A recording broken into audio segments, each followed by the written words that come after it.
Malware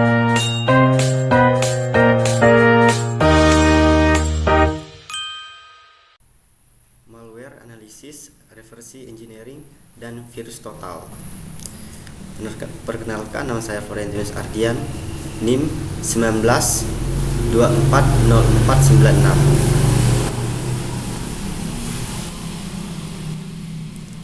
Apa itu malware analisis? Malware analisis adalah proses mempelajari dan memahami cara kerja program berbahaya atau malware untuk mengetahui tujuannya, perilaku, dan dampaknya terhadap sistem.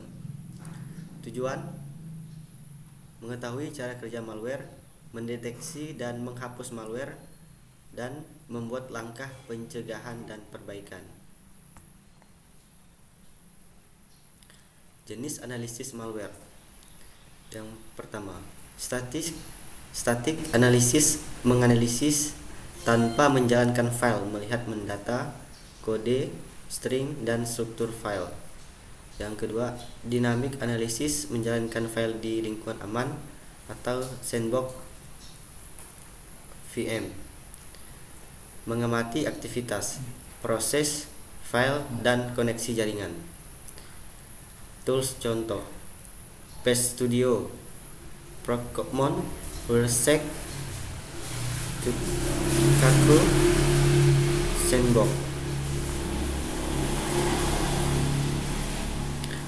Reverse engineering, pengertian: proses membongkar program tanpa source kode untuk memahami logika, fungsi, atau algoritmanya. Tujuan: yang pertama, mengetahui cara kerja malware secara mendalam. Yang kedua, menemukan kode jahat tersembunyi. Dan yang ketiga, membuat patch atau deteksi antivirus.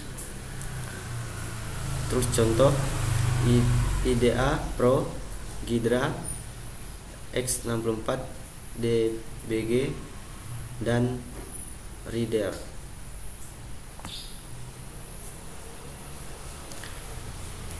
Cara kerja reverse engineering. Yang pertama, identifikasi tipe file dan arsitektur x86 atau x64. 2. Buka di Dissembler atau IDEA Ghidra. Yang ketiga, lihat alur program dan fungsi penting. 4. Jalankan debugger untuk melihat proses sebenarnya. Dan yang kelima, catat hasil analisis atau fungsi URL, enkripsi, dan payload. Apa itu virus total? Virus total adalah layanan online yang memindai file atau URL dengan puluhan mesin antivirus dan sandbox otomatis. Fungsi utamanya adalah: yang pertama, mengecek apakah file mengandung virus. Yang kedua, menampilkan hasil dari banyak antivirus. Dan yang ketiga, menunjukkan perilaku file dan koneksi jaringan. Cara kerja virus total. File atau URL diunggah oleh pengguna. Virus total membandingkan hash dengan database. Jika baru, file dikirim ke berbagai mesin antivirus. Hasil deteksi ditampilkan 5/70 positif. Dan yang terakhir, sandbox, menganalisis perilaku program. Fitur tambahan: detail file atau hash, metadata, imports, network behavior atau domain atau IP. Dan yang terakhir, komunitas dan komentar pengguna. Praktik virus total. Yang pertama, siapkan file uji, contohnya Acer test file. Yang kedua, upload ke ini linknya, https://www.virustotal.com. Yang ketiga, tunggu hasil dari puluhan mesin antivirus. Keempat, amati kolom detection dan behavior. Yang kelima, jangan upload malware asli ke publik tanpa izin. Hasilnya dapat melihat berapa antivirus yang mendeteksi, dapat memahami jenis ancaman dan file terkait. Jadi kesimpulan yang pertama, malware analysis, memahami cara kerja malware.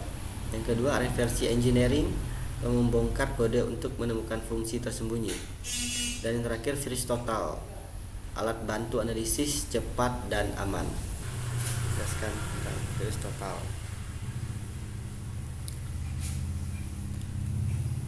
Jadi saya akan menjelaskan tentang virus total ini.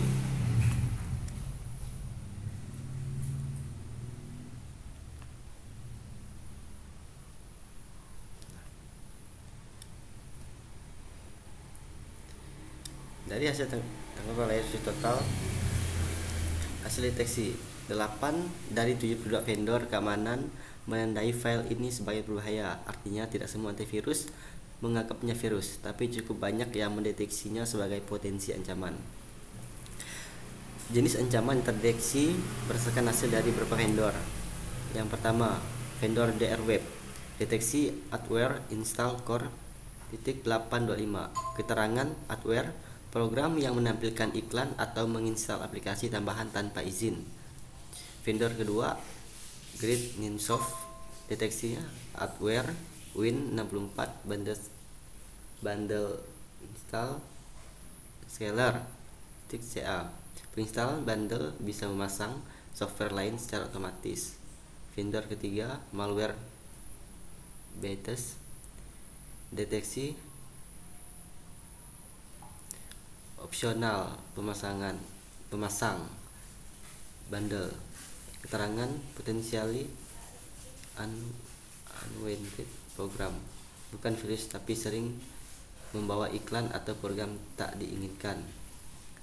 Vendor keempat, Varis, deteksi W64 atau overcore, keterangan deteksi umum untuk software, bundle atau adware. Yang kelima, Webroot, deteksi Win adware gain, keterangan program yang menampilkan iklan. Yang keenam, naluri dalam atau local engine, deteksi jahat, keterangan dikategorikan berbahaya secara lokal.